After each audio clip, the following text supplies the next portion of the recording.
एक जंगल में एक छोटा हाथी मोती रहता था। वह बहुत प्यारा था, लेकिन उसका कोई दोस्त नहीं था। इस वजह से वह अक्सर उदास रहता था। एक दिन उसे एक जख्मी परिंदा मिला जो उड़ नहीं पा रहा था। मोती ने उसे प्यार से उठाया और कहा, डरो मत, मैं तुम्हारी मदद करूंगा। मोती रोज उसका ख्याल रखता, उसे खाना देता और उसे हिम्मत देता।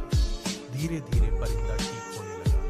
कुछ दिन बाद परिंदा उड़ने लगा। मोती उदास हो गया और बोला, अब तुम मुझे छोड़कर चले जाओगे। परिंदा मुस्कुराकर वापस आया और बोला, दोस्त कभी छोड़कर नहीं जाते। यह सुनकर मोती बहुत खुश हो गया। अब उसे समझ आ गया कि सच्ची दोस्ती हमेशा साथ रहती है। नैतिक सच्ची दोस्ती